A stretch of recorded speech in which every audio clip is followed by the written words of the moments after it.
Nos volvemos a encontrar.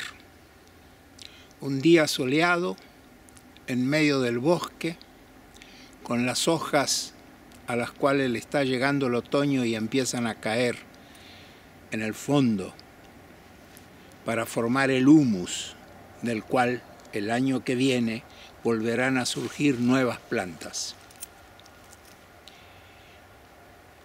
Y hoy me gustaría reflexionar, charlar con ustedes, intercambiar, ponerle arriba de la mesa un tema que ya vengo trabajando desde hace muchos años y que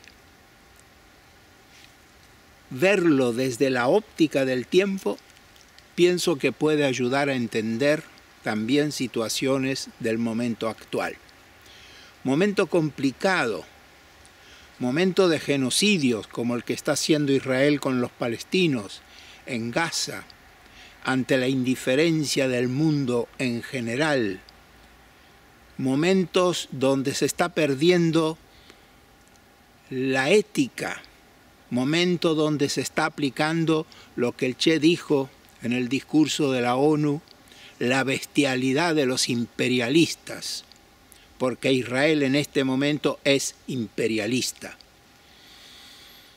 No le importan las escuelas, no le importan los hospitales, no le importa el sufrimiento, no le importa a los chicos que se mueren de hambre. Y él continúa bombardeando y matando, destilando odio y muerte todos los días desde hace más de un año. Y el mundo está discutiendo cómo resolver. ¿Le vendemos armas? ¿No le vendemos armas? ¿Le censuramos las armas? ¿No le damos créditos? Mientras todo eso fluye. El mal, por supuesto. Lo que quería, o quiero, o me gustaría, o me gusta, poner a foco es una reflexión sobre la figura del Che Guevara. Yo estaba viajando a Europa en el año 1967 para ir a hacer mi curso de cine a Roma y gracias a amigos comunes terminé en la casa de unos estudiantes en Río de Janeiro enfrente de una favela.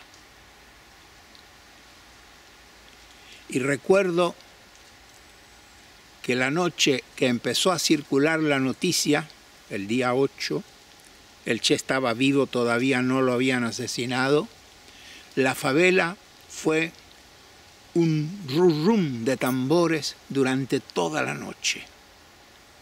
Era como un canto, un llanto hacia esa figura que ya había querido ribetes míticos, quizás es la palabra, y que de alguna manera había focalizado la atención del continente porque estaba llevando adelante otro tipo de lucha de las que se habían usado hasta ese momento. El día 9, en la escuelita de La Higuera, en Valle Grande, un agente de la CIA recibió la orden, después de un consulto entre el gobierno de Estados Unidos y el gobierno boliviano de Banzer, que al Che había que matarlo, había que ejecutarlo, pensando que de esa manera lo eliminaban, desaparece. Y no se dieron cuenta, no fueron lo suficientemente lúcidos, por suerte, de entender que la bala o las balas que atravesaron al Che en la ejecución ejecutada por Mario Terán, un soldado boliviano elegido por uno de los agentes de la CIA, después que otros soldados habían rechazado hacerlo. No es lo mismo disparar en una batalla que disparar delante de un hombre herido que te mira a los ojos.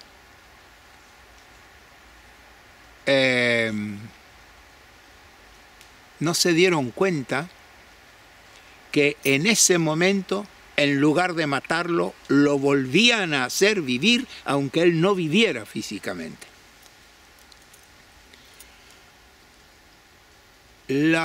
Más allá de los periódicos y los canales de televisión que daban la noticia, empezaron a circular las imágenes de un camarógrafo boliviano que filmó al Che muerto extendido sobre una camilla, en la escuelita de la Higuera, pero no tenía los ojos cerrados, tenía los ojos abiertos. Y esa imagen impactó enseguida. En el año 1968, siendo yo ya estudiante de cine en Roma, en la Prodeo, donde se habían transferido en bloque los profesores del Centro Experimental de Cinematografía, en ese momento cerrado,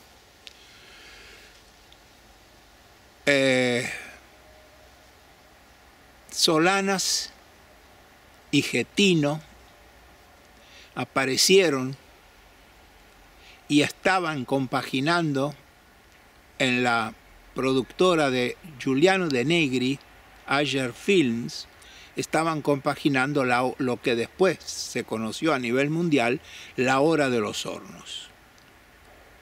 Film filmado clandestinamente en Argentina a partir de 1966. Solana tenía una agencia de publicidad en ese momento y con eso financió la película. Edgardo Palero, a quien conocería después y seríamos buenos amigos, hizo la producción, aunque en la copia que se proyectó en Pesaro no figuraba por razones de seguridad. Y yo, estudiante, empezaba mi amistad con Fernando Birri, el director de Tiredié y Los Inundados, películas que había visto en Buenos Aires, pero nunca había conocido en vivo al director, y gracias a una gestión de Emilio Villalba Welsh, guionista de la época de los años 40 en el cine argentino, me consiguió una entrevista con Birri y yo fui a verlo a su casa y así empezó una relación de amistad que duró muchos años. En Pesaro el clima italiano estaba enrarecido. 68 ya había sucedido el Mayo francés, las influencias del viento francés había pasado a Italia, había protestas estudiantiles, había una ebullición entre los obreros, existía en esa época el Partido Comunista sólidamente fuerte y la proyección de La Hora de los Hornos en Pesaro fue clamorosa, fue un éxito impactante, sobre todo con la última imagen que cerraba el film, que era el rostro del Che en plano fijo en la pantalla durante varios minutos y debajo los sonidos de la percusión, que si no me equivoco eran de Cura, un músico argentino muy conocido en esa época.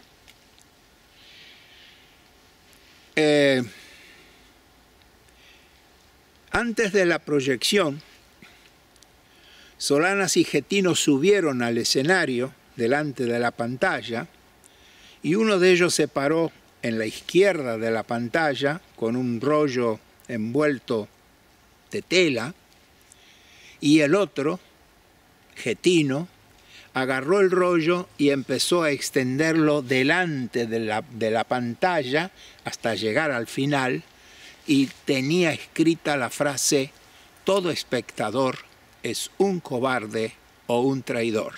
Frantz Fanon. El clima del festival era muy efervescente. Ya se sabía de que había un aire de que habían llegado fascistas a la ciudad para ver de enturbiar el festival, y todo eso fue creando una alimentación. La película pasó, solamente la primera parte, 1 hora y media más o menos, el tríptico tiene 4 horas y media, y fue un balazo de agua fría importante, porque de alguna manera se abría en el cine latinoamericano y mundial un nuevo modo de hacer cine político.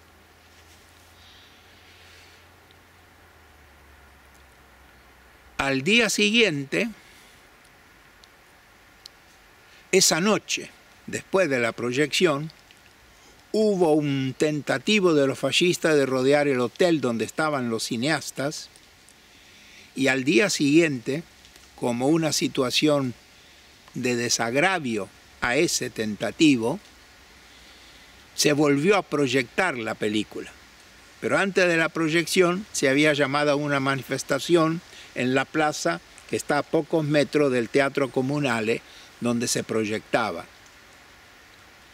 En la plaza, que es cuadrada, de un lado estaban los jeeps con los carabinieri, del otro lado la gente que se había sentado en el suelo,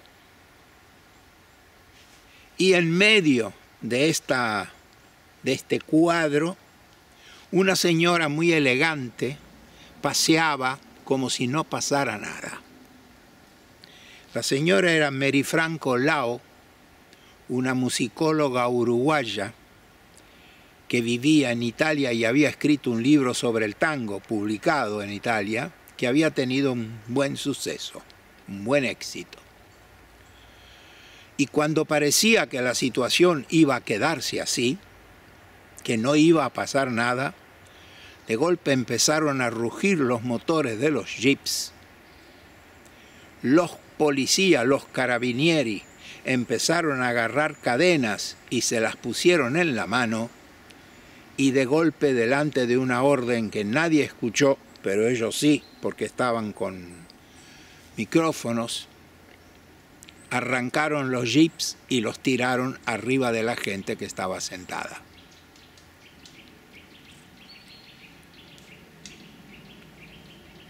La desbandada, meterse donde uno podía para refugiarse, y el que les habla terminó agarrado a la reja de hierro de una de las ventanas del Teatro Comunale, junto con Walter Achugar, un cineasta uruguayo, productor de la película de Fabio, Crónica de un niño solo, aventura, fines de los 60 en Argentina, aventura, buena aventura, y de golpe sentíamos, a medida que pasaban los jeeps, el ruido, el viento que provocaban las cadenas cuando rozaban nuestra cabeza. Por suerte no nos agarraron, no nos pegaron, no, es decir, nos pusimos en posición que las cadenas no nos hicieran daño. He contado esto para dar una idea del clima que se vivía en ese momento en Italia con respecto al Mayo francés y a la figura del Che, que venía creciendo después del asesinato. Uno de los elementos artísticos que empezó a ocuparse del Che fue el cine.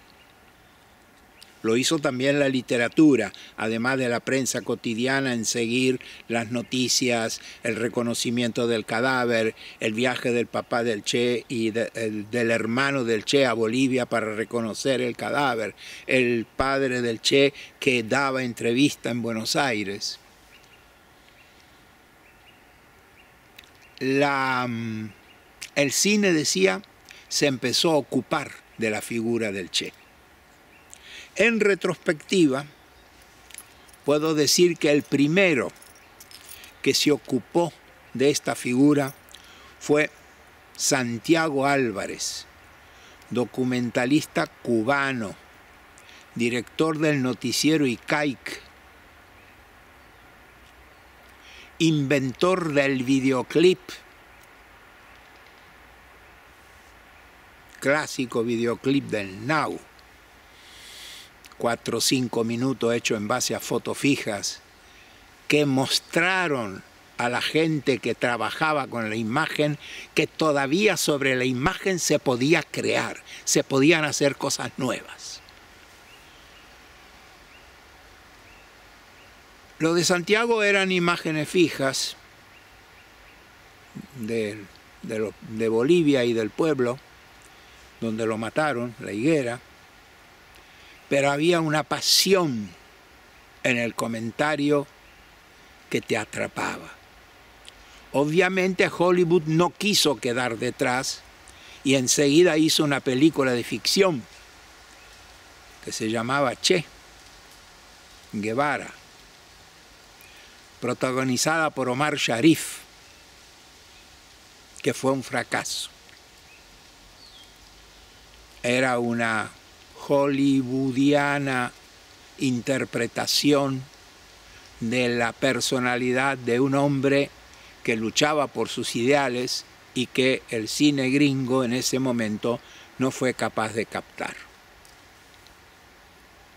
Y enseguida empezaron a venir una serie de documentales sobre el Che. Fueron muchos. El que quiero rescatar aquí es un documental que hizo Roberto Savio,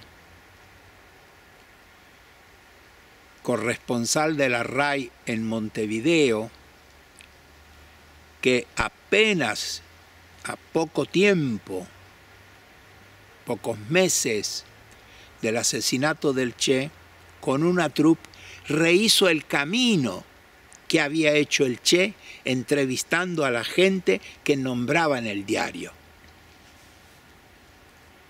Y en ese documental está la entrevista a Mario Terán, el asesino del Che.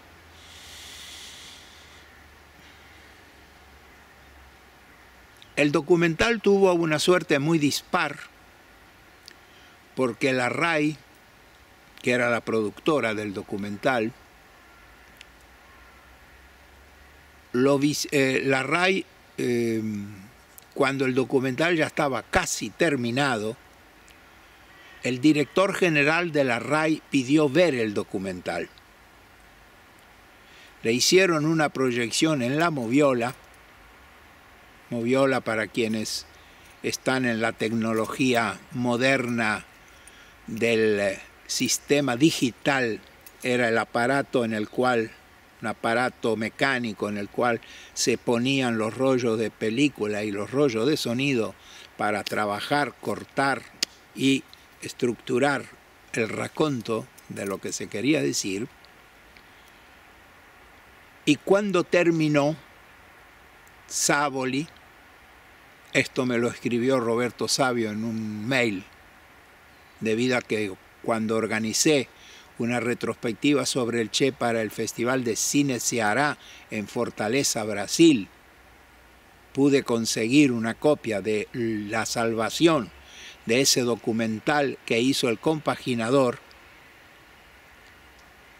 porque la RAI, después de la proyección que vio Savoli, ordenó que el documental iba a pasar una vez y después se tenía que destruir el negativo.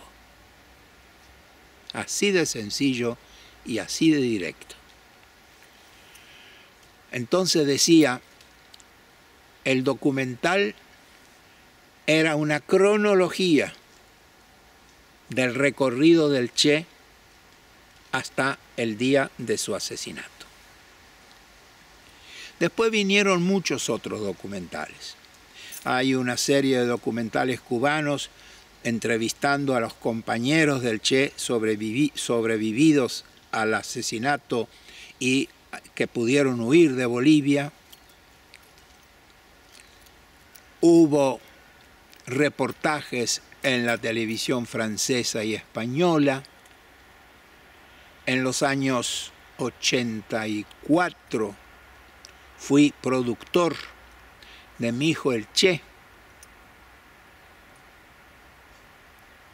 que fue el único documental, es una entrevista al papá del Che Guevara, y es la única entrevista donde el papá del Che habla de su hijo, pero no como mito, sino como hijo.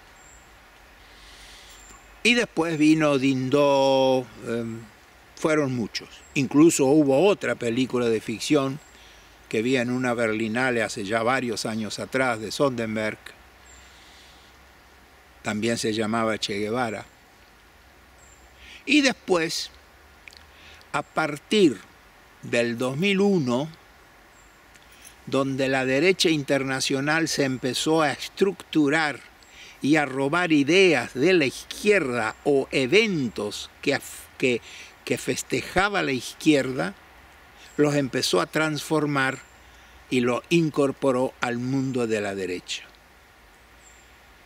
El 11 de septiembre del 2001, cuando chocan contra las torres de Nueva York los aviones, provocando esa catástrofe, que nunca se supo si realmente fue un atentado o fue un autoatentado. Las voces decían que ahí adentro estaban parte de las oficinas de la CIA, o el Vox Populi. El 11 de septiembre empieza a sustituir en el imaginario colectivo y popular el 11 de septiembre del 73, que es el golpe de Estado financiado por los Estados Unidos contra Allende en Chile, que termina con la muerte de Allende. Yo seguí durante muchos años los íter de todas las películas que se hacían sobre el Che. Y algún día espero escribir un libro sobre eso, si los dioses guaraníes y los otros me dan vida y tiempo. Después, el Che fue tratado, después Birri, que ya había hecho el documental, había dirigido el documental de la entrevista al padre, hizo otro que era el Che y la utopía. Y eso lo filmó en Alemania.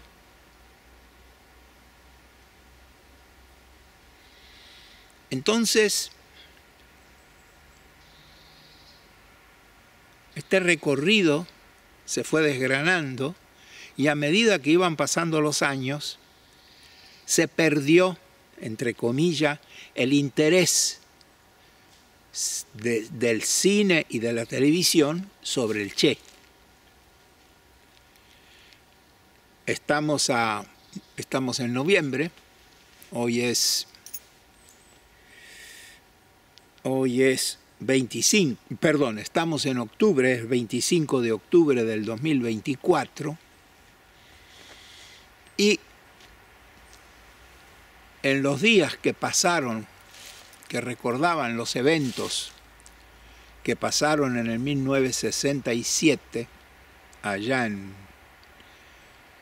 Valle Grande y la Escuelita de la Higuera, empecé a reflexionar que quizá valía la pena hacer un retour, volver a ver la imagen del Che desde otra óptica.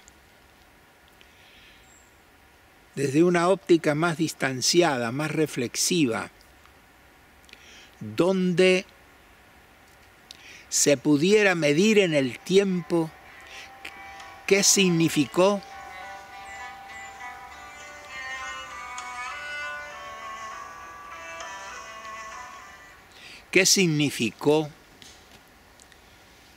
la figura del Che vista en la distancia. 67 a 24 ya son 47 años. Dentro de 3 serán 50. Entonces me vino a la cabeza que el Che fue una división de aguas en la memoria del continente. No solamente en la memoria de Argentina y Cuba, sino en la memoria del continente, porque él quiso mostrar y pagó con su vida para demostrar eso, que se podía hacer otro tipo de lucha, otro tipo de camino para llegar a la dignidad que todos reclaman los habitantes de toda América Latina.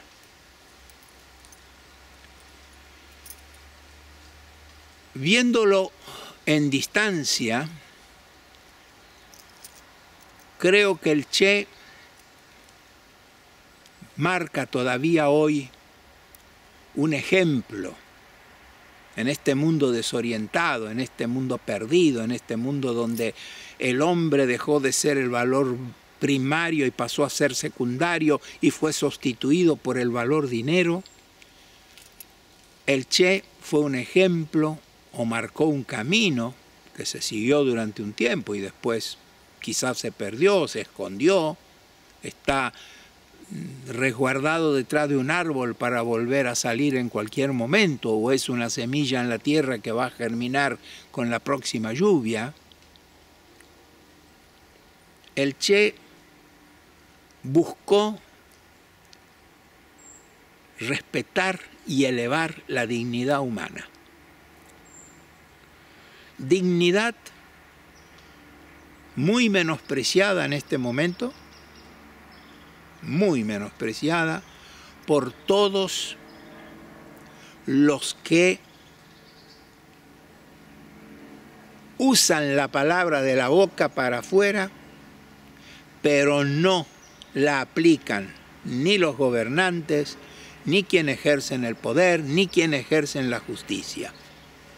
Es decir, tengo la impresión de que el mundo se ha adormecido en ciertos códigos establecidos, no se sabe por quién, y que el poder los usa no para mejorar la vida de la gente, sino para frenar la vida de la gente. Que el Che hoy haya sido olvidado, entre comillas, por los canales televisivos, que no haya documentales nuevos sobre él. El último intento de hacer algo diverso fue el de Tristan Bauer, argentino, buen amigo. No significa de que el Che, las ideas del Che se murieron, porque ellos mataron el cuerpo del Che, pero no sus ideas. Eso de que las ideas no se matan es cierto. Las ideas del Che siguen estando. Por ahí no tan presentes como en otros años, pero siguen estando. Cuando organicé la retrospectiva de Cine se hará, creo que fue en el 2016, 17. No, 2009.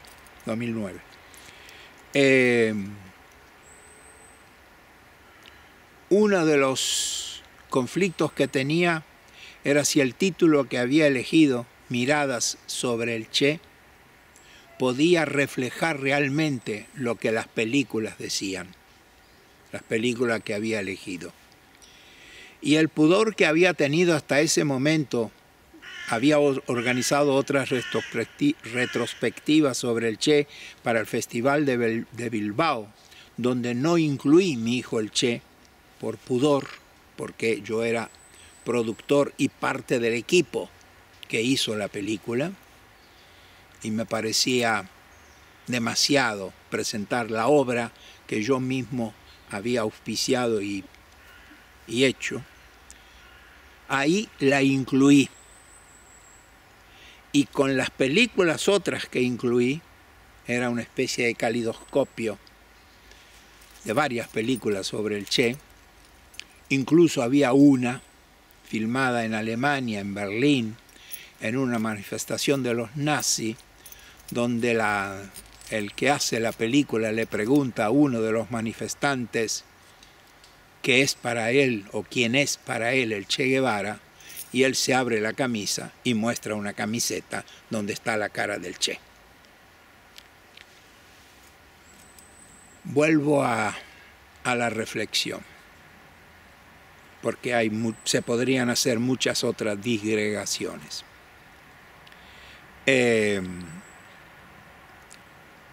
Para mí hoy el Che significa un hombre con una gran ética, con una gran personalidad individual. No me quiero olvidar, hago un paréntesis, no me quiero olvidar de Viaje en motocicleta de Walter Salles,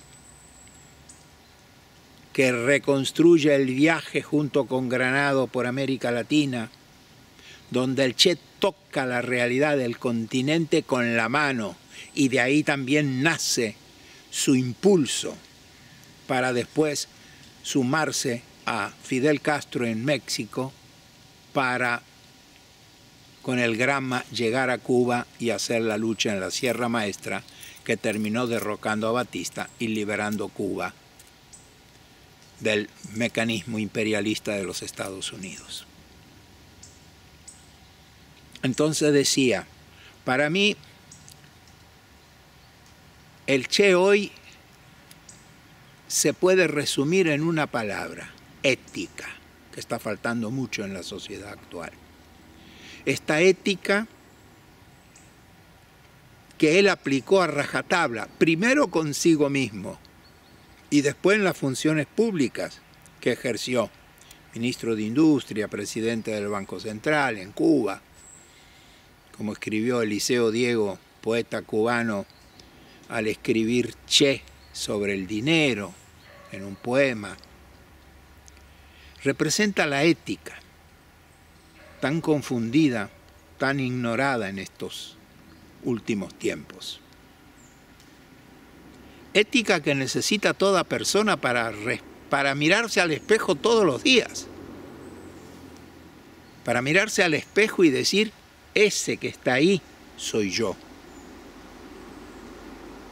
Porque si no, no tenemos un punto de referencia sobre el cual apoyarnos, sobre el cual colocarnos, sobre el cual mirarnos y decir, estoy aquí y puedo hacer algo por mis semejantes, al nivel que sea.